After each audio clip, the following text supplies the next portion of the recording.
அடுத்தது 8ஆம் வகுப்பு படிக்கக்கூடிய பிள்ளைகள் right to compulsory education act படி 1ஆம்லேருந்து 8ஆம் வகுப்பு படிக்கக்கூடிய பிள்ளைகளுக்கு வந்து நம்ம வந்து ஆல் பாஸ் போட்டு 9ஆம் வகுப்புலேருந்து எவாலுவேஷனை கொண்டு போகும்போது தான் ட்ராப் அவுட்டே இல்லாமல் இருக்கும். இல்லைனா எஜுகேஷன் சிஸ்டத்தை விட்டு அந்த பிள்ளைங்க வெளியில் போயிடுவாங்க. ஆக அதை ஒன்று தான் நம்முடைய மாண்புக்கு தமிழ்நாட்டு முதலமைச்சர் அனைத்து பிள்ளைகளுக்காக அனைத்து மாணவர்களுக்காக இதை எதிர்த்து கொண்டே இருக்கணும் என்று சொல்லும் பொழுது இன்றைக்கி படிப்படியாக இன்றைக்கி இதுக்கான இந்த பணியை இன்றைக்கி அவங்க தொடங்கிட்டாங்க. இன்றைக்கி அரசு பள்ளியை சாதிக்க நாம் ரைட் டு எஜுகேஷன் ஆக்ட் நமக்கு என்ன சொல்லுது என்கின்ற விதத்தில் நாம் நம்மளுடைய பிள்ளைகளை நம்ம பாதுகாத்துட்டோம்.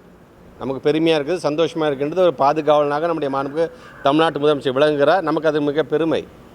ஆனால் சிபிஎஸ்சியை படிக்கிற அந்த பிள்ளைகளும் இதே மாநிலத்தில் இருக்கின்ற பெற்றவங்க, இதே மாநிலத்தில் உழைக்கக்கூடிய பெற்றவங்களுக்கு பிறந்த பிள்ளைங்க தான் அங்கே படிக்கிறார்கள்.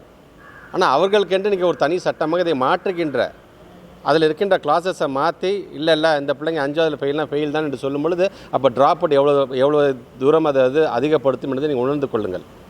ஆக அந்த பிள்ளைங்கள் சொன்ன அந்த பெற்றவங்களுக்கு சொல்கிறேன் நான், தயவுசெய்து பிள்ளைகளோட எதிர்காலத்தில் தேசிய கல்விக் கொள்கை விளையாடும்போது தயவுசெய்து எதிர்ப்பு குரல்னாச்சும் தெரிவிங்க. நீங்கள் இது எப்படிங்க ஏற்றுக்கொள்ள முடியும்? என் பிள்ளை 5ஆவதுல ஃபெயில் ஆகிடுச்சுன்னா அந்த பிள்ளையோட ஒரு வருஷத்துக்கு படிப்பு என்னாவும் எதிர்காலம் என்னாவும் தயவுசெய்து கேள்வி கேளுங்கள். அப்படி கேள்விகள் கேட்கப்போது தான் மாண்புமிகு தமிழ்நாட்டு முதலமைச்சருடைய கரத்தை வலுப்படுத்துகிற விதமாக இருக்கும். ஒரு கட்சிக்காக இயக்கத்திற்காக நான் கேட்கணும், இந்த எஜுகேஷன் சிஸ்டத்திற்காக நான் கேட்குறோம். படிக்கக்கூடிய 1,29,00,000 பிள்ளைகள் நம்முடைய தமிழ்நாட்டிற்கு அவர்களாக சேர்த்து தான் நாங்கள் பேசுகின்றோம். ஒரு தமிழ்நாட்டுடைய முதலமைச்சர் பல்வேறு பணிகள் இருக்கிறது என்று சொல்லும்போது பதஷ்டப்பட்டு காலங்கத்தில் தொலைபேசியில் தொடர்பு கொண்டு பேச வேண்டிய அவசியம் என்ன?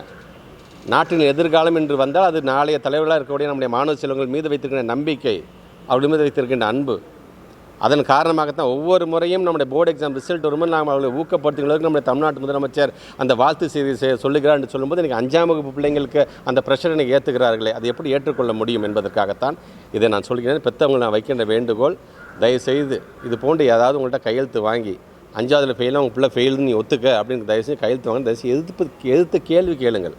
இது எப்படி சாத்தியப்படும் என்று எதிர்த்து கேள்வி கேளுங்கள் என்பதற்காகத்தான் உடனடியாக நம்முடைய பத்திரிகைத்துறை ஊடகத்துறை சார்ந்த நண்பர்கள் மூலமாக இதை வெளிப்படுத்த வேண்டும். ஒரு பள்ளிக்கல்வித்துறை அமைச்சராக இதை பார்த்துட்டு வேடிக்கை பார்த்துட்டு சும்மா இருக்க முடியாது.